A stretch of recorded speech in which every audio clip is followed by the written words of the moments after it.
is, okay? And I don't, so God, I need a sign. You're driving down the road and this big billboard says, oh, you're waiting for a sign? God says, marry her. And of course, there's a big diamond ring there. So that actually happened. That was right there on the highway, just south of Kansas City. I'm like, wow, that's kind of in your face. I bet you that would really speak to somebody who's really serious with God, you know? Wow.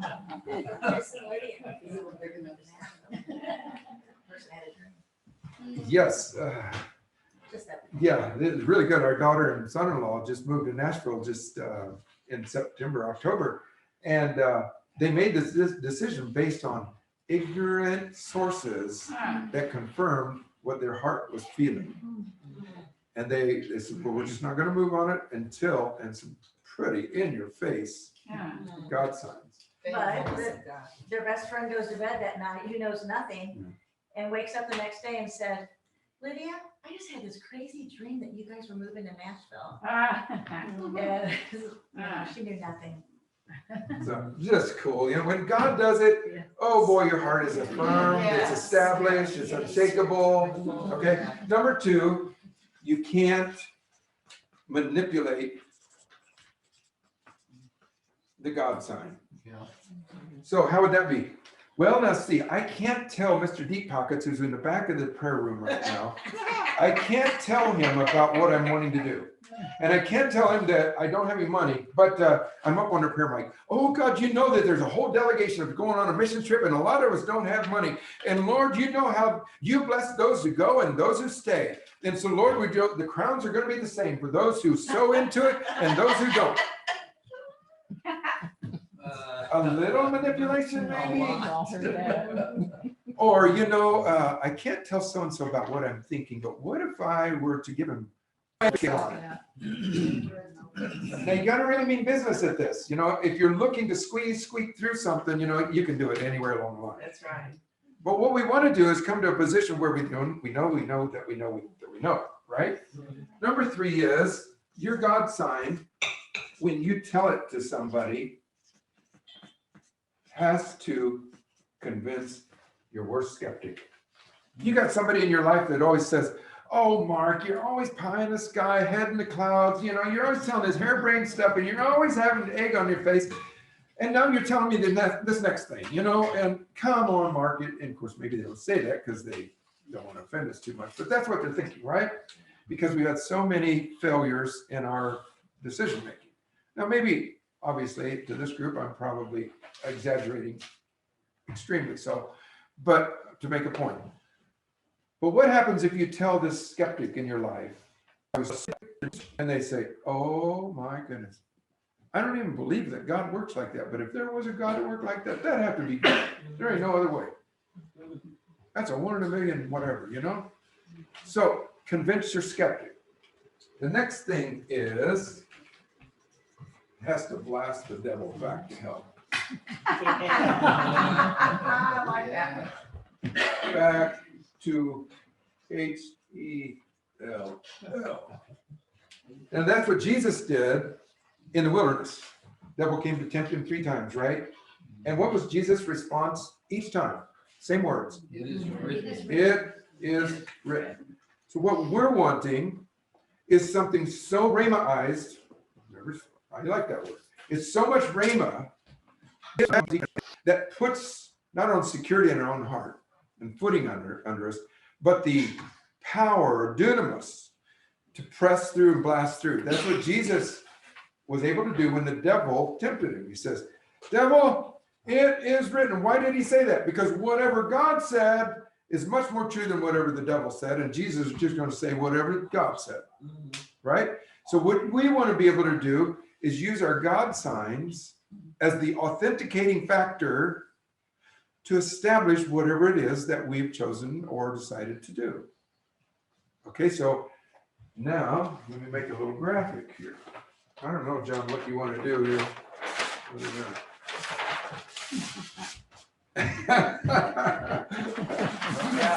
Rip it off. Nice to meet you too. Okay, so Go, John. John, he's so neat. That's pretty. It's Marie. This is all her stuff. That's awesome. Yay.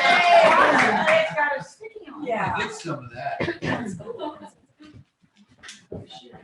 So this is now, right now, you're thinking about a decision, okay? You gotta make a decision somewhere. Let's say your boss says, Mark, you gotta make a decision by, what is it, by February 15th, you gotta make a decision. And we're gonna shut down your department, and you can either move to this department or you're done, whatever you like. You can choose, or the department to make a decision Yeah. has been It is, imposed yeah. upon you. Yeah. It gets a little more difficult if you're making just a discretionary kind of decision, like, well, I think February 15th seems like a good day. How do you know if that's God's day to make the decision? You see what I'm saying? Yeah. So when it's imposed upon you, my confidence is like, okay, God, you've got an answer. This is not going to be a problem. Yeah. You've got an answer because I didn't come to these terms. I didn't choose that date. It's imposed. I have no options other than to abide by what is going on.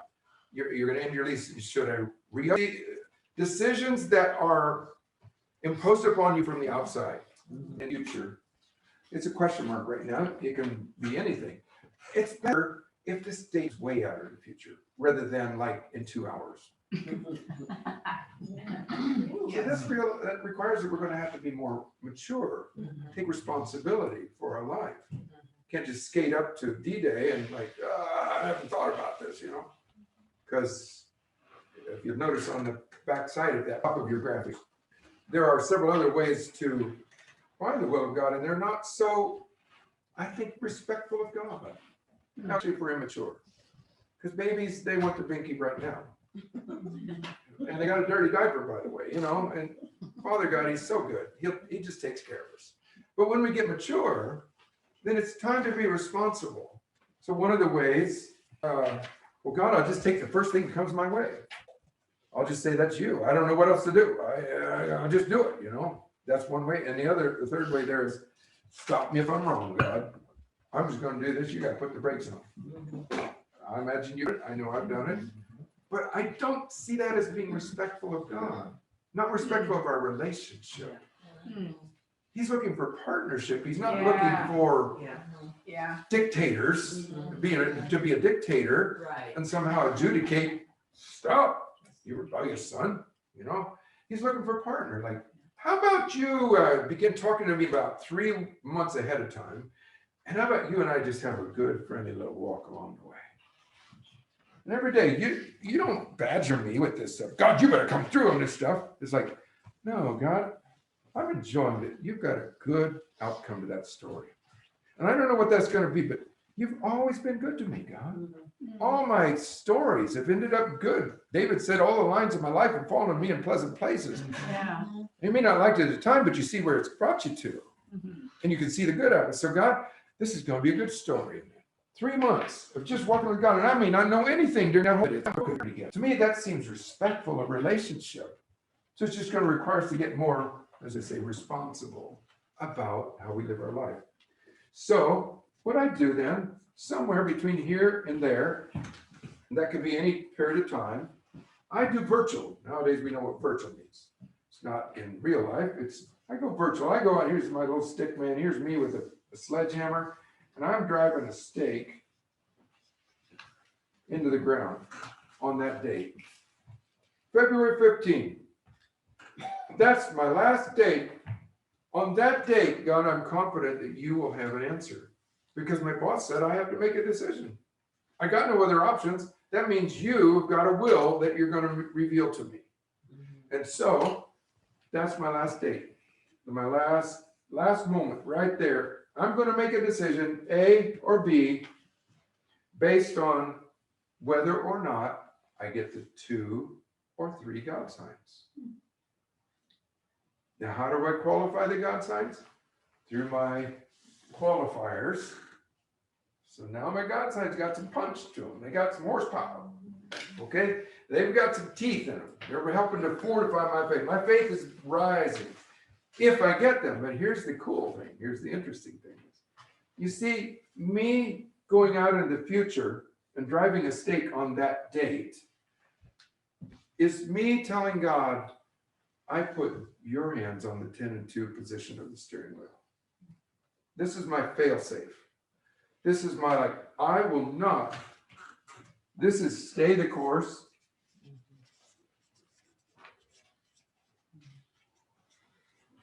And this is the new thing, whatever it is.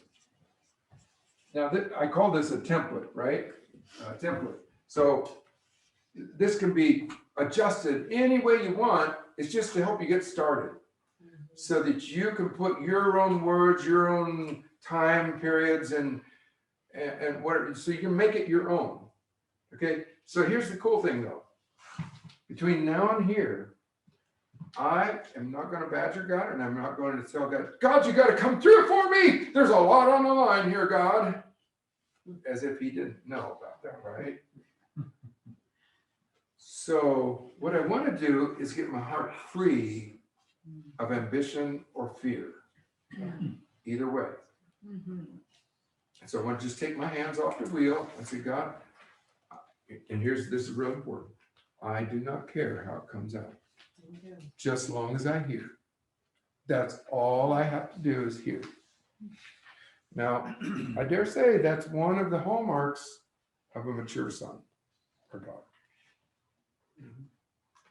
So I just have to hear, which means, God, if between now and here, if I don't get any God signs, then I just keep on doing what I'm doing. And you know what? I'm a happy camper, God. You're a happy camper, and I'm a happy camper. See, we laid down our ambitions or our fears about the thing. On the other hand, God, if 2 or 3 God signs happen along here that pass through my qualifiers, again, you may have your own qualifiers, but you just got to be ruthless. I just kind of want to make that word ruthless kind of right up in front of us because we all tend to go the other way. But as long as I use those those qualifiers on my God signs and I find them right here, oh boy, I can go down here with total confidence. Ryan Hawley's a good short of testimony. Yeah, I'm trying to think. I have a young man I've been discipling. He's a pastor and got a young family and been mentoring him for probably 8 years or 10 years almost. And he's gone through 3 or 4 phases of life. And he'll call me up, Mark, I think I got a decision coming up. Can you help me process? And I never tell him what to do. I just kind of pull this open. I just kind of explain this. Like, how could you fit your story, your picture into some kind of template so that you can get some chutzpah out of it? You know, something that's concrete. And so somewhere along the line, he was working, and he says, "No, Mark, I just feel like I need to go into ministry." I said, "Okay, that's cool. You need to talk to your wife first, because if your ministry is not sufficient enough to put money in your bank to pay for the bills and the mortgage, then he had equity in his house." I said, "Then the very first day you can't pay your bills, you need to put your house up on the market for sale, because it's not good to default on your house. You pay, you sign, I will pay my mortgage, you know, so it's not good. I don't, you know, I know bankruptcy is good for extreme things. I've never been bankrupt, but I just don't think it's good moral conscience to just kind of take advantage of it, you know. Anyway, I said, you need to talk to your wife. He did. And she says, okay, I think I could go down that road with you. And it went 3 or 4 or 5 months, something like that. And golly, the money was just not coming in. But I said, now, one other qualifier is you can't wait until that day to start fixing your house to get it ready to sell. You've got to have it ready to sell on the very first day that you don't have money. And so he talked to his wife. Sure enough, they had it ready to sell. And he couldn't make his payment. He said, Mark, he says, I think that day's come. I said, well, it's not a problem, because we've walked into this very maturely, very methodically. Nobody made any kind of haphazard, flippant decisions here. There's a good answer. We paved the future, you know, with planning, thinking it through. So he says, we're going to put it up on the market. They got more than they asked for within 3 days. Oh. Now, for goodness sake, what are they going to do? Where are they going to live? Well, listen to this. There was a widow who used to live in the house directly across the street from them. And she hadn't lived there for 2 years or more. And he had just gone over and mowed her lawn for free for 2 years. Never even talked to her. Never saw her. She never came back to the house. Well, now his house is sold. And somewhere along the line, he sees the widow's son in the driveway. He's doing something on the house. He walks over and says, hey, would your mother ever think about selling the house? And he says, well, I don't know. We've never talked about it. He says, I'll talk to her. He went, talked to her. He came back and she says, nope, she won't sell the house, but you can live there for free if you'll just fix up a few things. Yeah. Perfect. Right across the street directly. I've been to his house. You know, it's like, you never know what you're investing in order for God's purposes to manifest, you know? And you see, it was just so securing to him and his wife, and just to see they did it very purposefully. Yeah. They didn't just make whim decisions and then hope for the best, you know? Right. Throw it up, you know? So, and he has about 3 or 4 more of those. Yeah. And it just really, really amazing. He's my best student in these matters. I've ministered at his church a number of times, and it's just a thriving church. He's a vibrant young man, and I'm just real proud of him. But he just does awesome. But so anyway, now let's take a look here. We got our 2 or 3 God signs. Now let's say we're right there. We've come down this road, and remember I said it has to be able to blast the devil back to hell, right? That's what it says of the devil. It says, and the devil left Jesus for a time. I don't know where he went. Maybe he went back to hell and reconnoitered or something. I don't know. But anyway, what was I going to say? Oh, yeah. So here we are. We've come down the radical decision. We think we had the God signs. And we're coming down here. And all hell breaks loose. Let's say now, paint your worst case scenario. Let's see, your health goes south. Finances don't come through. The people that said they would be with you in the project, something came up with them and they couldn't come through. The building you were going to be in, that didn't work. You know, and I had roof repairs and everything, just like, we didn't see that coming. You know, paint the worst case scenario, okay? Can you stand right here, toe to toe, to another guy who has little bumps right there and a little forked tail, and he says, boo. Can you stand eyeball to eyeball, toe to toe, like Jesus did, and say, it is written? Yeah. Your God signs and the way you process have become rhema to you, such that it is now substance, that even though all hell broke loose, the bottom dropped out, you can stand toe to toe and tell the devil where to go. You're moving on because why? Your faith has created a substance. It has become substance. Now that's how Debbie and I make decisions. And sometimes it takes us quite a while. Like, for instance, we had a friend in Hawaii. We've been to Hawaii quite a few times and ministered all over the Northern Island, lots of churches. And that's where our daughter-in-law came from. And so it's very special to us. And so it's a very good friend there. He says, Mark, I'm going to go to the mainland for 5 weeks. He says, if you'd like to live in our townhouse in Princeville, if that's the destination point of the islands, just about, certainly of the Northern Island, the Garden Island. And it has a townhouse on a golf course there and everything. And he says, you could just have the house and have my Jeep too. Like, that sounds like a no-brainer. That's gotta be God's will, right? Maybe, yeah. But But where's my God signs? Because here's the deal. We don't go there for R&R. I mean, you get plenty of that while you're there, but we go there very intentionally to give. I mean, spiritually speaking, and literally, we fill people's gas tank, take food to their house, we take them out to eat, you know, and just as much as we can, we're givers while we're there. So not only are we givers, Remember, no gainful employment.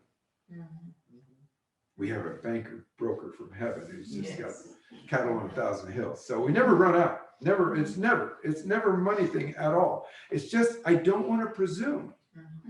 And how about this? Gas at the time was $5 a gallon. So when you're driving a Jeep, it might be getting 16, 18 miles a gallon. That don't take long. And how about this? I'm standing up in front of people and I'd like to move in the anointing now. And God says, what are you doing here? Well, God, I had to, my buddy said, that he'd give me his house. And he said, but did you hear from me? I mean, a personal word. Man can't live by bread alone, but by every word. See, do we believe our Bibles or not? And then do we practice it or not? Now, let me tie it back into where we all are today. We are on a destination point to rule. Yeah.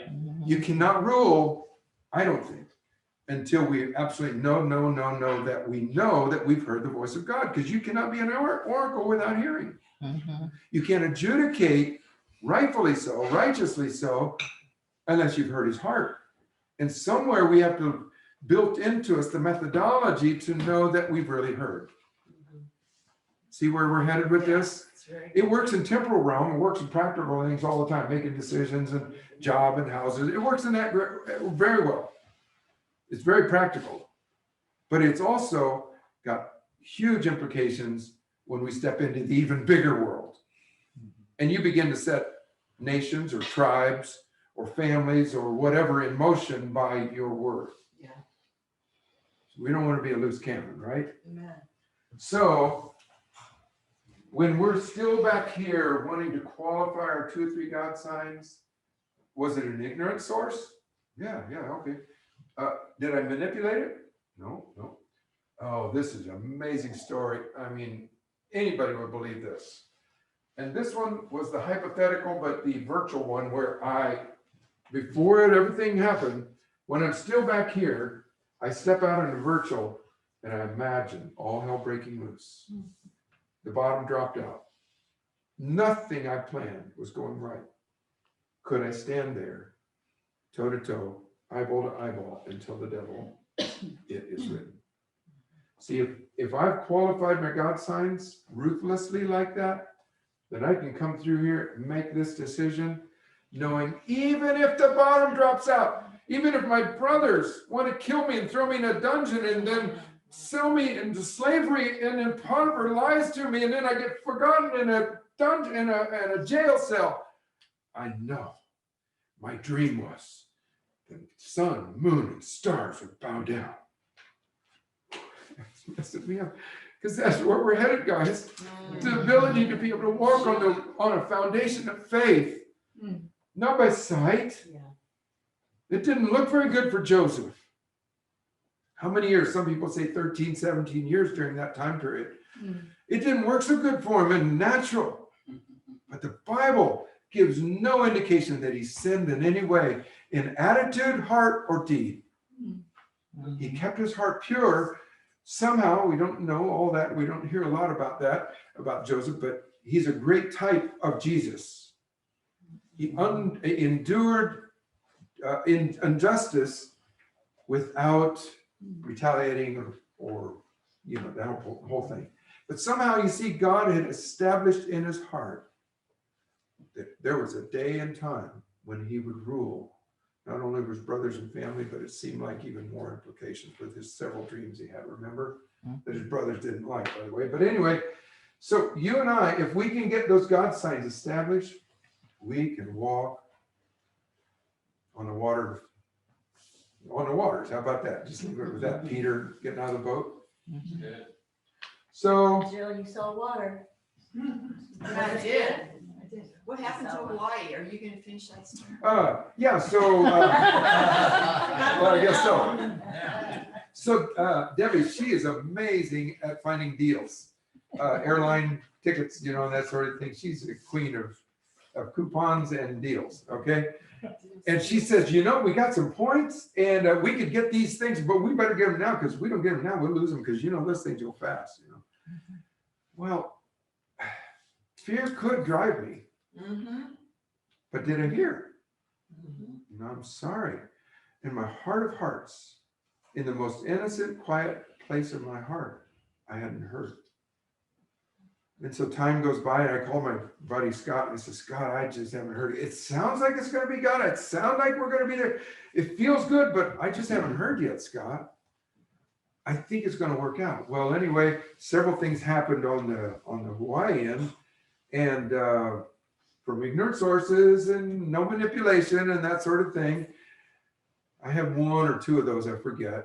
And then I said something to Debbie. I said, Debbie, I think I've got enough God signs. I think we could do this. She says, oh, Mark, it's so late now. No, Says, I said, well, I didn't say it was too late. No. well, no, you didn't say it's too late. It was so late to try to get the free points with the bonus would be points and the God. air miles and all that. It just have to be God. I said, well, that's my fail safe. God's hands on the 10 and 2 position.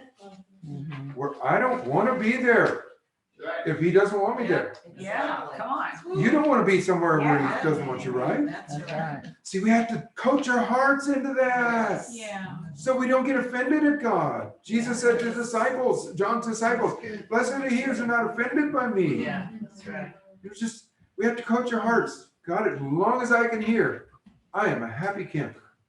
Okay, so Debbie took her about 24 hours. She looked and she says, I got it. So that was kind of the nail to clinch the deal, you know.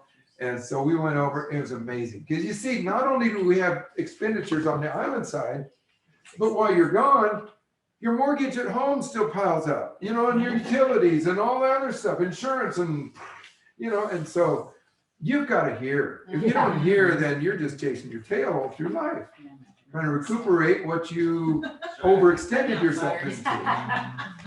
So, yeah.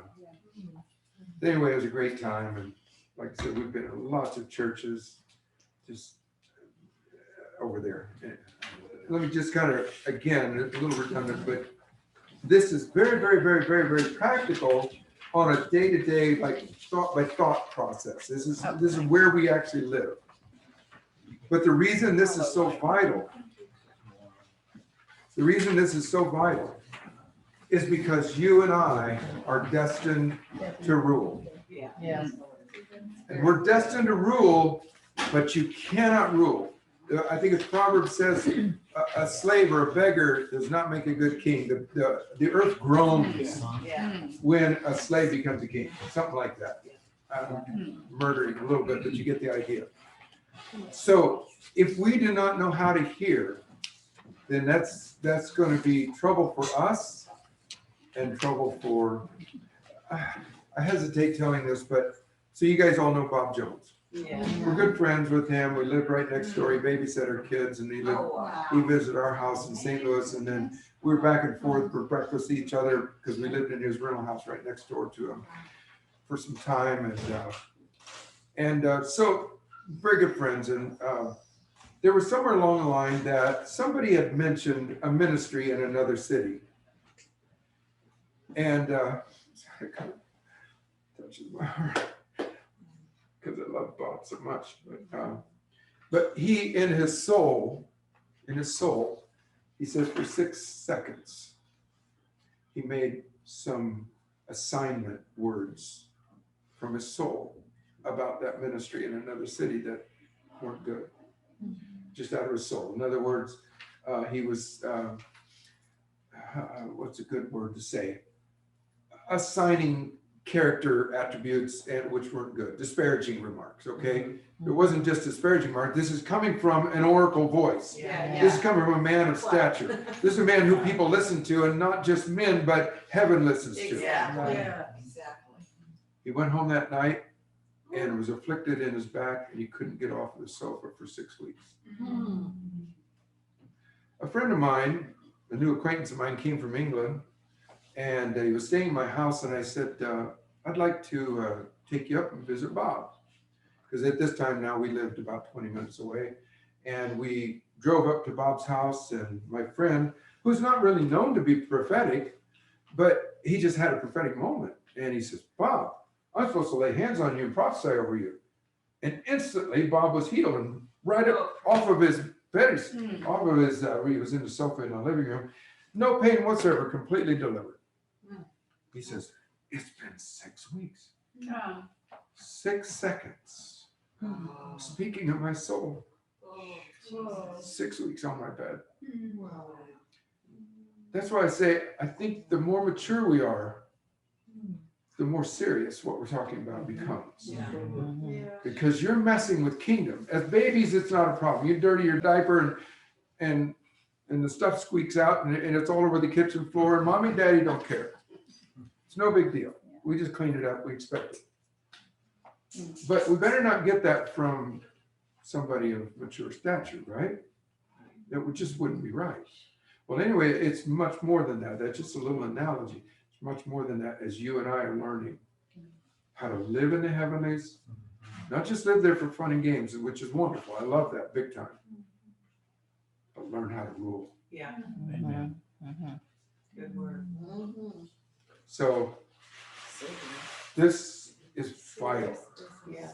This is vital. Yes. Questions? Mark, you have a fleece template. And so we walk this pathway you see here, and we get up here to the X, and we realize, or we question, did we make the right decision here? Do you have another template for checking that out? Or do you use the same one? Okay. We're growing in this. We're all in some growth continuum here.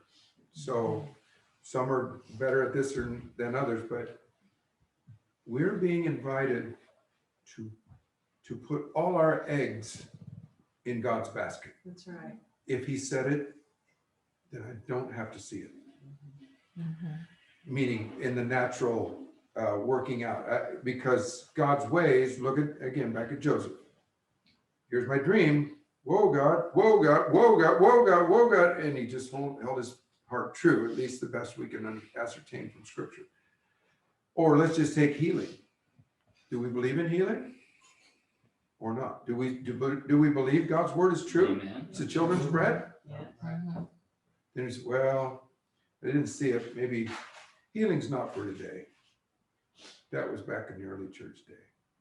You see, we're being invited to really live by the word of God. Man can't live by bread alone, but by every word.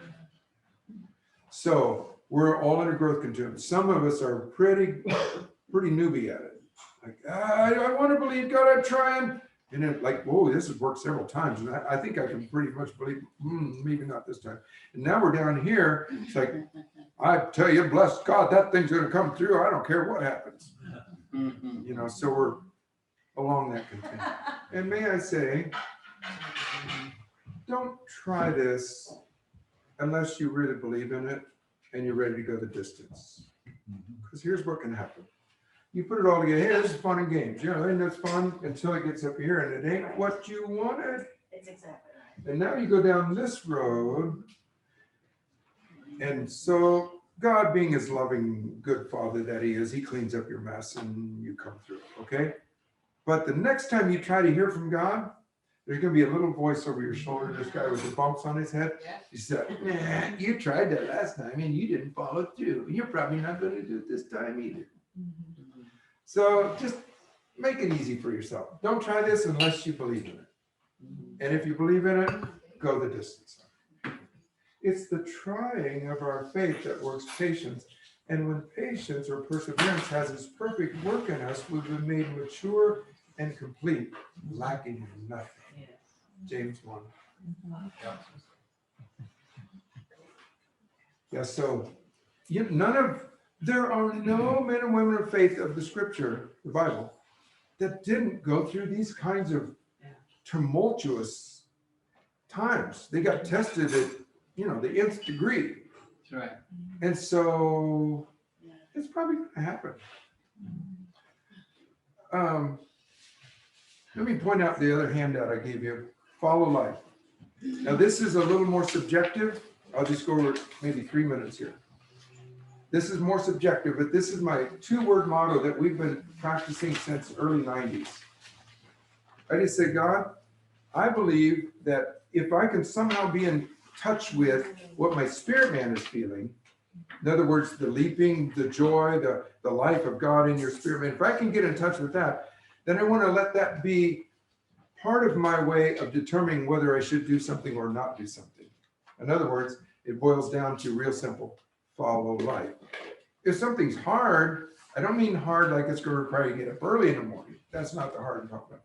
I'm talking about the hard that works duress on your heart, your soul, man, and your spirit. And you're like, oh God, this just feels like death left warmed over, you know? You think about it and you're like, no, I just can't even think about this without the dark clouds of confusion or despair rolling in, you know? So I want to only do what makes me have life. And honestly, cool. Say that again. But she said she needed that answer. But we have to qualify that. Life is not defined as what gives me goosebumps and what makes me feel real pleasurable and real happy on the outside. It's what makes my spirit go, That's right. oh, I feel that something. Okay, turn to the back side of that page. Here's 2 ways to evaluate. If you're not going to use this, or maybe you can use it in conjunction with this, try this way. Before you go to do something, ask yourself those set of questions. And then after you do something, ask yourself the next set of questions. Again, you're going to have to be ruthless with yourself because you want to learn, you want to grow, right? You want to come to the place where you can truly rule and become and get endorsed by the Father. Say, this is my beloved son or daughter in whom I'm well pleased. Hear ye him or her. By the way, you know, if this is not tripping your trigger, don't worry about it a bit. Do what works for you. Just make sure you find something that's working. Yeah. Oh, thank you, Mark. Mark, Thank so you. helpful. So very Thank nice. you. So, so very. Thank you. And